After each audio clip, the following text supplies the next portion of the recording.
Supportiamo i nostri clienti alla ricerca del limite, ma sempre nel rispetto delle performance del materiale. FIDAG è un'azienda italiana che nasce più di 30 anni fa da una volontà di mio padre e negli anni si specializza nella lavorazione degli acciai speciali ad alto limite di snervamento. Nostre specialità sono quelle di taglio al plasma, taglio al laser, la capacità di piegare particolari fino a 21 metri e la possibilità di saldare pezzi complessi con l'utilizzo di robot. Siamo in grado di raggiungere l'eccellenza nelle nostre lavorazioni grazie al connubio dell'alta tecnologia con la qualità dei materiali. Per la tecnologia che abbiamo a disposizione in casa siamo in grado di lavorare lamiere fino a 24 metri.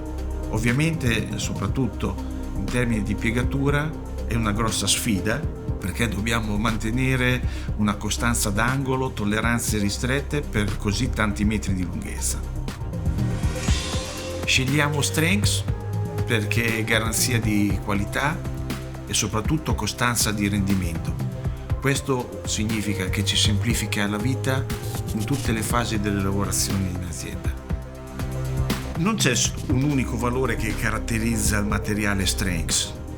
Strengths viene scelto per l'ampia gamma di formati disponibili, per la qualità del prodotto, per un ottimo aspetto superficiale. Sono quindi tante le caratteristiche che rendono Strengths importante nel mercato degli acciai ad alto limite di snervamento.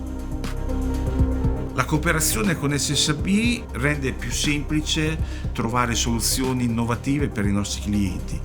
In molti casi è il momento attraverso il quale studiamo anche materiali del futuro.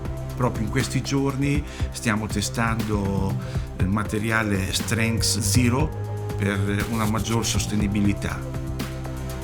La nostra artigianalità, la nostra tecnologia, la nostra capacità di spingerci oltre i limiti e con l'ausilio dei tecnici di SSAB ci consente di trovare le soluzioni migliori per i nostri clienti.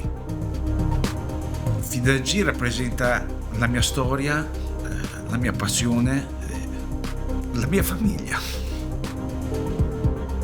Quindi, oltre che ad essere un impegno, è una forte emozione e soddisfazione poterci lavorare. L'ambiziosa visione e la forte passione saranno gli elementi con i quali vinceremo le sfide del prossimo futuro.